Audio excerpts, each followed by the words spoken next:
The morning hangar was cold, but the laughter was colder. "Hey, let's give our janitor a promotion!"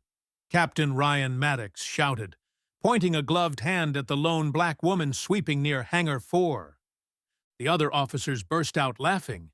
Some pulled out phones. One of them already started recording. "Come on, Kendra. Don't you want to feel what it's like to sit in something you'll never afford? Let her pretend, boys." His voice echoed through the hangar like a punchline rehearsed too many times. Kendra Davis didn't respond.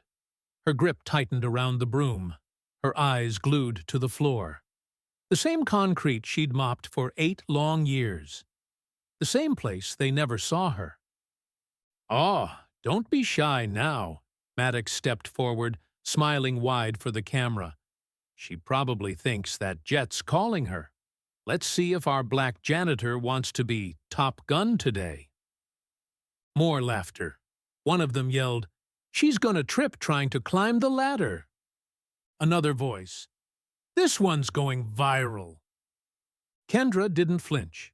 She calmly set the broom against the wall and looked up. That was the first silence of the morning. She didn't speak. She just stood there as Maddox waved toward the F-16 behind him. "You see that, Kendra? That's not a floor polisher. That's a real machine. Costs more than your life savings. You ready to sit inside history?" Kendra's eyes didn't blink. She stepped forward. A young lieutenant shoved a flight helmet into her hands. "Here you go, ma'am. Try not to break it." She held it with both palms, staring at the faded scratches on the visor. Her thumbs ran over the straps, slow, deliberate.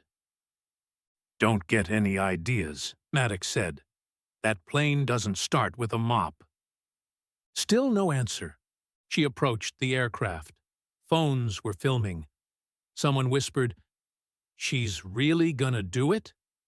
Another snorted, "She won't make it past the steps." Kendra paused at the foot of the ladder. The shadow of the fighter jet loomed over her. For a second, she didn't move. Then, she looked up at the cockpit, and her whole body changed. Not in fear, not in hesitation, in memory. Her eyes narrowed. Her shoulders straightened. She gripped the helmet like it belonged there. One of the officers chuckled. "She's frozen." But they were wrong. She wasn't frozen. She was remembering. Not one of them noticed the way her fingers adjusted the chin strap with practiced ease. Not one of them saw how her eyes scanned the nose of the jet like she was greeting an old friend. "She's not scared of the jet," someone muttered behind a phone screen. Kendra placed one foot on the first rung. She's remembering it. Kendra never planned to disappear. 8 years ago, she wasn't scrubbing floors on an Air Force base. She was soaring over the Pacific in a fighter jet. Call sign, Phoenix. Back then, she wore a flight suit, not a janitor's uniform. And when she spoke, men twice her rank listened. But that version of her was buried on a quiet morning with no warning. It happened after a classified mission over Iraq. Her squad had intercepted encrypted chatter, intel suggesting an American general was selling arms to terrorist groups. Kendra was the first to report it. She thought she was doing the right thing. By sundown, her world was in free fall. The military didn't open an investigation. They opened a case against her. Unauthorized communication with foreign contacts, the charges read. Within 72 hours, her clearances were revoked. Her squadron was disbanded. Her name wiped from rosters. The story was clear. The black female pilot had cracked under pressure. The Air Force offered her 2 options: resign quietly or face a public trial that would destroy what little she had left. Kendra signed the resignation papers with hands that had once controlled $100 million aircraft. They didn't just want her out. They wanted her erased. She was 34, no pension, no recognition, just rumors and silence. In every corner of that base, people whispered, "Wasn't she that one who leaked stuff?" Not one asked what really happened. She tried civilian life, applied for dozens of jobs, but background checks flagged her as questionable military discharge. The only place that would hire her was the very same base that destroyed her. As a janitor, so she took the mop. Not out of defeat, but out of calculation. Every sweep of that floor was part of a plan. She cleaned the officers' bar, their offices, the hangars, and in every silent hallway, she listened. She watched promotions handed out to men who hadn't seen combat. She stood invisible in the corner while white officers cracked jokes about diversity hires and females in the cockpit. They never recognized her. Not once. They didn't see the combat badge she kept hidden in a sock drawer. They didn't know the calluses on her hands weren't from mops. They were from G-forces. They had no idea that the woman scrubbing their coffee stains once flew solo over Kandahar during a blackout mission with zero support and still made it back alive. For 8 years, she became exactly what they expected her to be. Quiet, small, harmless. But she remembered every face. She remembered every name. She remembered the general who called her ambitious for a girl. The colonel who said, "She's not Air Force material, she's a photo op." And the lieutenant who told her, "Don't bother fighting back, you'll just make it worse." So she didn't fight. She prepared. Kendra didn't mourn her past. She trained for her return. She read every new Air Force manual they left lying around. She studied flight updates through civilian portals. She rebuilt her muscle memory every night in a flight simulator app no one knew she had. Every joke they made, every order barked at her, every insult muttered under their breath. She stored it, not for revenge, but for precision, because she knew the day would come when one of them would make the mistake of putting her back in that seat. And when they did, she would show them exactly who they tried to bury. The prank was planned the night before, over beers in the officers' lounge. "She walks around here like she owns the place," Maddox sneered, tipping back his glass. "Let's give her a real taste of power." They all laughed. "Put her in the Bird," said Foster, one of Maddox's lackeys. "Let her sit in it like she's actually flown before. We'll film the whole thing. Boom. Janitor versus Jet. Instant views. She's black, she's quiet, and she works for minimum wage," Maddox added with a smirk. "She won't say no. They never do." By morning, everything was set. The F-16 was prepped for a systems check. The helmet was scuffed just enough to look real. The cameras were ready. And Kendra Davis? She walked right into their trap. "Hey, Davis," Maddox called, loud enough for the whole hangar to hear. "Got a moment to live out your fantasy?" Kendra paused by the storage racks. No expression, no response. "You ever sat in something that wasn't on wheels and used for cleaning?" he continued, motioning to the jet. "Come on, let's play dress-up." Officers chuckled. One of them already had their phone out, streaming to a private group chat titled "Diversity Hires Gone Wild." Foster tossed her the flight suit.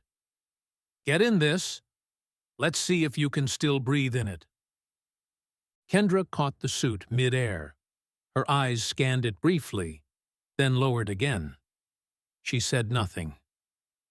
"She's probably thinking this is the closest she'll ever get to one of these," someone whispered.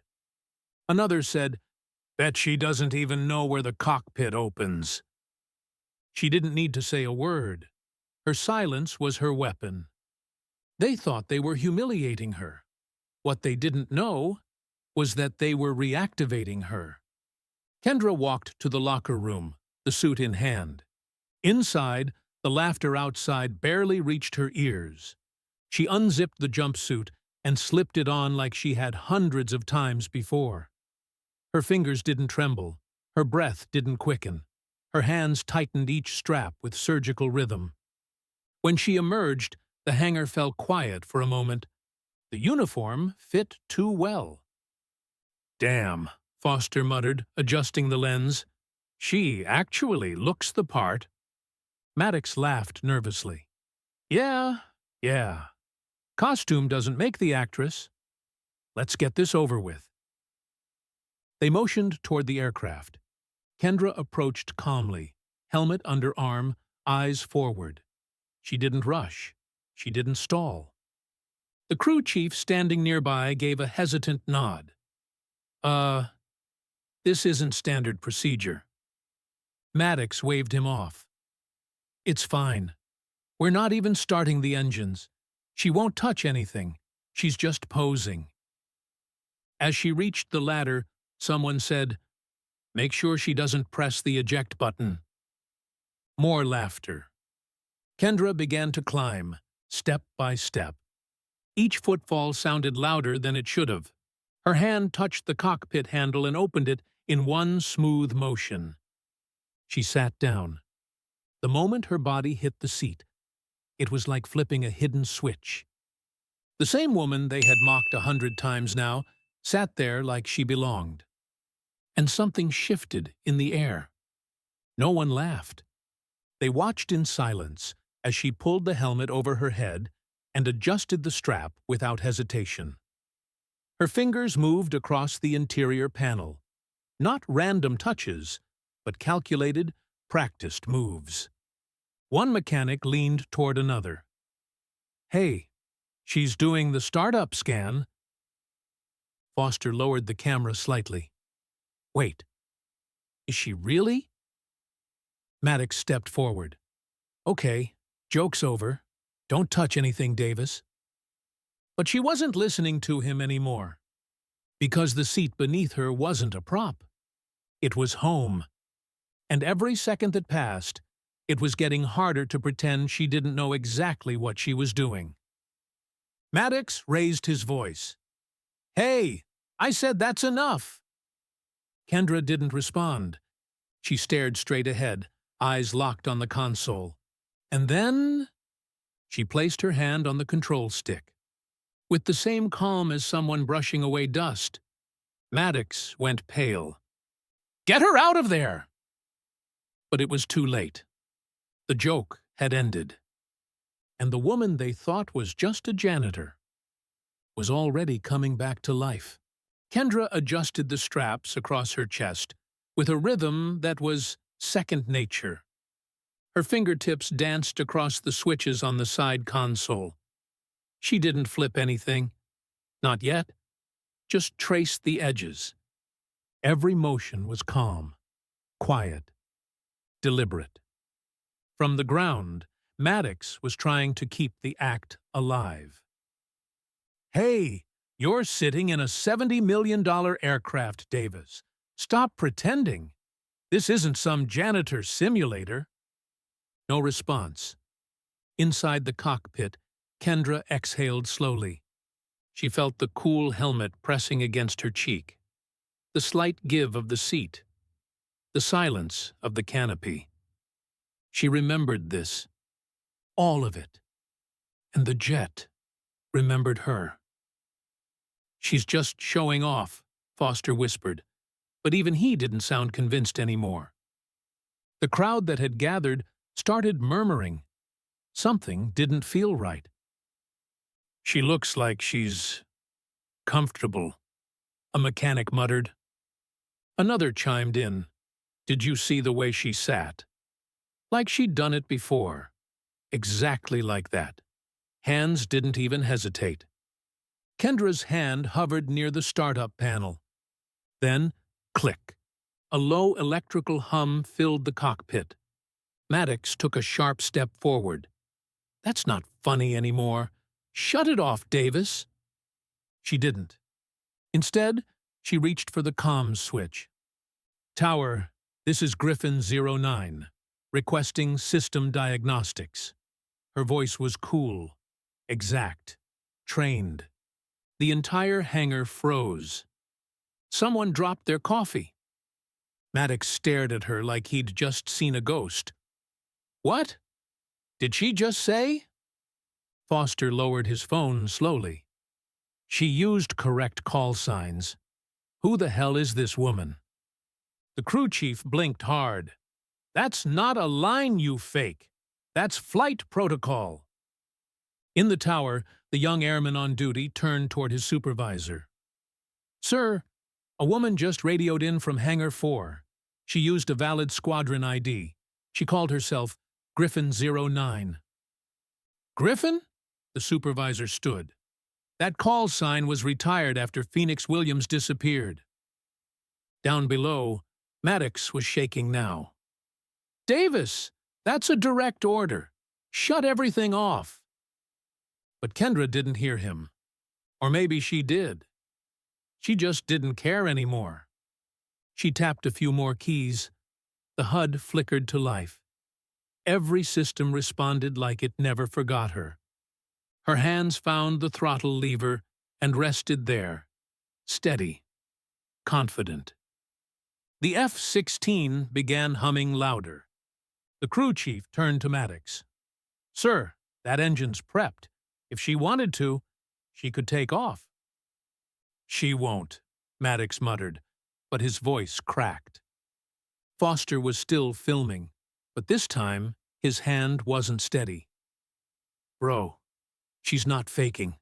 She's doing everything by the book. Kendra stared forward. Through the glass, she saw Maddox's face, pale, confused, crumbling. He was realizing it. This wasn't a joke anymore, and neither was she. In that instant, everything they thought they knew about her shattered. Because what kind of janitor knew military-grade radio codes? What kind of cleaning lady adjusted her altitude dial before even starting the engines? What kind of woman put up with 8 years of humiliation and never once slipped?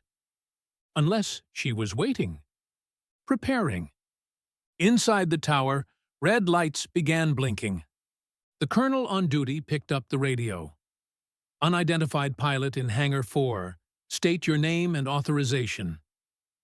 A long silence, then her voice, cool and sharp. This is Griffin-09, Kendra Phoenix Davis, former captain, USAF, preparing for systems check. Request confirmation. The colonel froze mid-breath. Did she say, Phoenix? His aide nodded slowly. She did, sir. Outside, Maddox was screaming now. She's not allowed to be in there. That's my aircraft. She's not even a... The crowd didn't finish listening, because the F-16's canopy sealed shut with a final click. And now? Now she was alone in the cockpit again. Exactly where they didn't want her. Exactly where she belonged. The control tower was in chaos. Sir, the airman stammered. I checked it twice.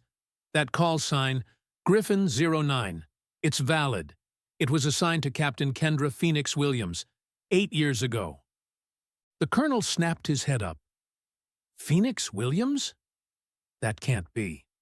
She's dead. She was dishonorably discharged, classified, but... The airman hesitated. That woman in the cockpit just used her exact comms protocol, and it wasn't hesitation. It was muscle memory. On the tarmac, Maddox was pacing like a trapped animal. His voice barked into the radio, cracking with every word. Kendra Davis, get out of that jet immediately. That is a direct order. You're impersonating military personnel. Negative, Captain. Her voice came through calm, controlled. Initiating protocol sweep. HUD fully responsive. Requesting clearance to taxi. Foster, still recording, took a step back.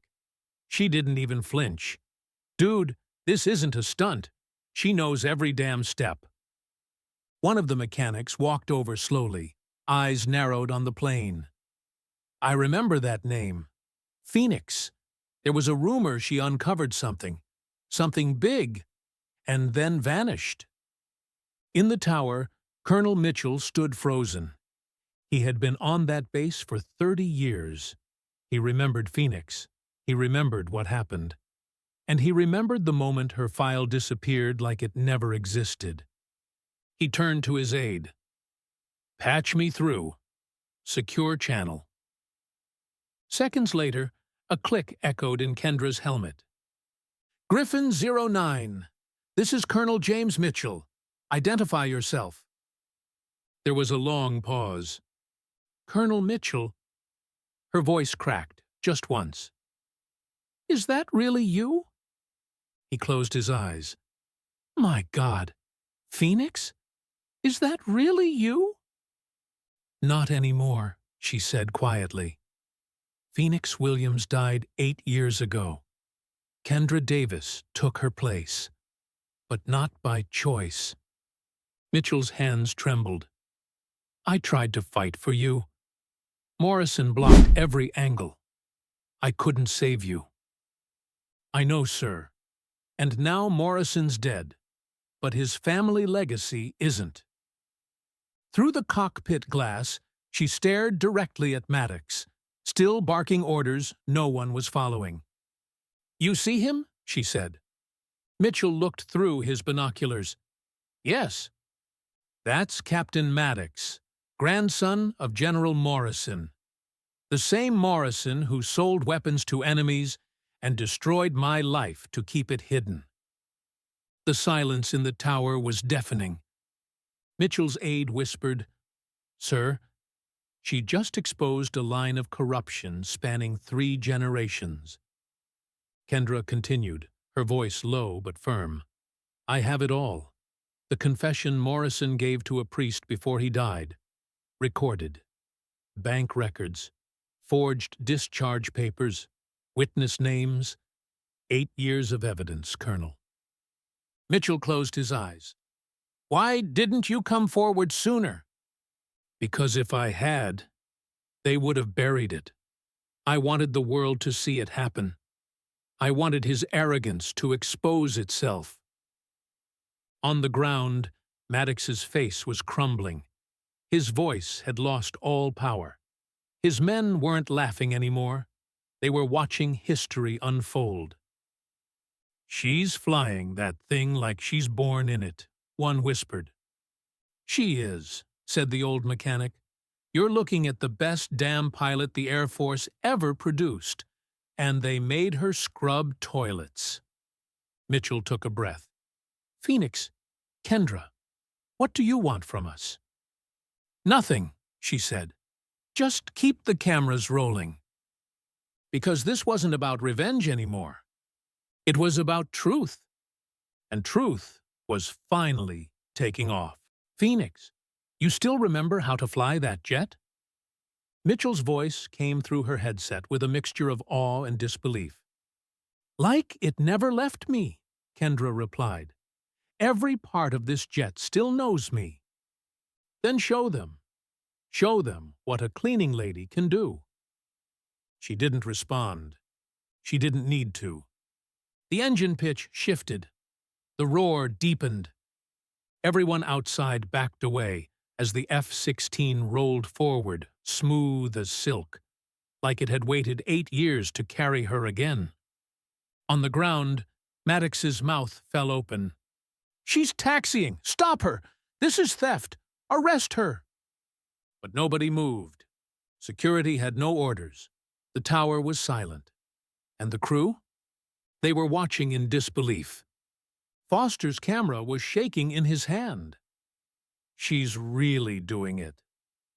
Kendra aligned the jet with the main runway, flipped the last sequence of switches, and pulled back on the throttle. The wheels screeched. And then the sky swallowed her whole. The jet lifted in a clean vertical arc. flawless. "She's flying," someone whispered. "She's really flying it." Maddox was shaking now, eyes locked on the vapor trail above them. "She can't. That's impossible." The old mechanic crossed his arms. "That's Phoenix. I've only seen that flight path once in my life."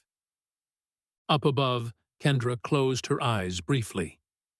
8 years of humiliation, of silence, of holding her breath through racist jokes in locker rooms, of watching medals handed to boys who never saw a battlefield.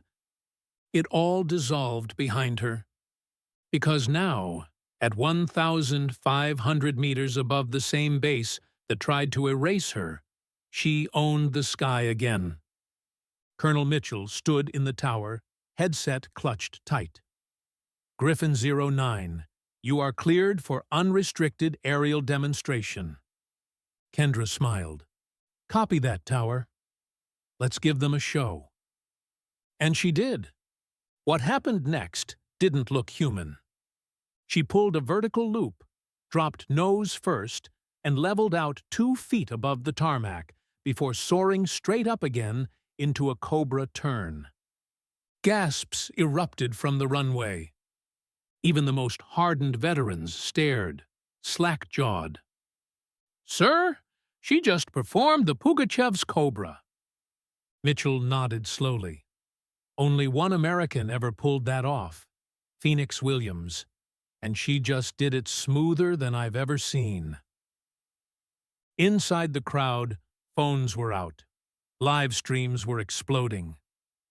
Foster whispered, "She just hit 100,000 live viewers." Maddox stumbled back, hand on his forehead. This isn't happening. She was a janitor." "No," someone behind him said. "She was a pilot you all tried to bury." Kendra's jet spun in a spiral maneuver, trailed by contrails shaping one word in the sky. Phoenix. The crowd erupted. Reporters who had just arrived were screaming into mics. A mystery woman known only as Davis has taken flight in a classified Air Force jet. Sources now confirm she was once a captain, framed, erased, and forgotten. Maddox ran to his truck, fumbling with his phone. His screen lit up. Phoenix returns. 2.4 million views in 30 minutes. Pentagon officials request immediate briefing. Military whistleblower exposes corrupt legacy. Foster followed him. "Captain, the live stream is everywhere. People are saying she's a hero." "I didn't know who she was," Maddox shouted. "You didn't need to," Foster said quietly.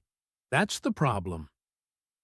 Kendra began her final run, an inverted dive, then a vertical climb ending in a stall-turn spin that placed her right over the hangar. She dipped the wings once, a silent salute. Then she turned toward the runway, preparing to land. Inside the tower, Mitchell lowered his headset and looked out over the airfield. His voice was quiet, but firm. "Ladies and gentlemen, that's not a janitor. That's a damn national treasure." The F-16 touched down so softly it barely made a sound. The landing gear kissed the tarmac like the jet had never left home. The crowd fell completely silent as Kendra taxied to a slow stop. The canopy lifted, and for a long second, no one moved. Then she took off the helmet. Eyes that had stared down enemies in foreign airspace now scanned the people who had spent 8 years calling her invisible. She climbed down without help. Her boots hit the runway with quiet authority. No applause, no cheers, just stunned silence. Colonel Mitchell stepped forward, a military folder in his hand. "Captain Williams," he said firmly, "on behalf of the United States Air Force, I offer you full reinstatement, with rank, back pay, and command of any squadron you choose." Kendra looked at the folder. then at the dozens of officers who once laughed at her, now standing like statues. She shook her head slowly. "I'm not here for reinstatement, Colonel." Mitchell blinked. "Then, what are you here for?" She turned to the crowd. "For 8 years, I scrubbed the floors these men walked on. I listened to every joke, every insult, every comment about people like me not belonging in cockpits. Not once did they ask who I was." She stepped closer to Maddox. "And the moment they found out, everything changed. But that's not growth. That's fear." Maddox tried to speak, but the words caught in his throat. Kendra turned away. "You see, I don't want your stripes. I don't need your base. I already took back everything that mattered." Mitchell swallowed. "What will you do now?" She pulled a flash drive from her pocket and placed it in his hand. "That's everything. Morrison's confession. The forged documents. Offshore accounts. Names. Dates. It's time to clean the mess they made." Mitchell looked down at the drive like it was a nuclear code. And maybe it was. Foster was still recording, the feed now at over 4.6 million live viewers. Reporters swarmed from the gates. Headlines flashed across phones. "Black female pilot exposes decades of military corruption." Number sign Phoenix returns trends worldwide. From janitor to legend, Kendra Williams wakes up America. Kendra walked away from the jet without looking back. Behind her, officers scrambled, reporters yelled, and security held back the press. She didn't care. She had one stop left. 3 months later, she stood in front of a glass building with a bold sign above the door. The Phoenix Flight Academy. Inside, dozens of young black students trained on simulators, wore flight suits, and studied maps with instructors she handpicked. Her assistant walked up behind her. "Ma'am, we've got new applicants from every U.S. state." Kendra smiled. "I'm not rebuilding what they broke. I'm building what they never had the heart to imagine." Mitchell visited once, years later. "You could have led any squadron in America." She nodded. "I am. Just not the one they expected." As he turned to leave, he asked, "What was it like, holding all that power, all those years, and choosing silence?" Kendra looked out at her students. "I wasn't silent. I was patient." Because revenge isn't yelling back. It's rising so high. They can't even reach to pull you down.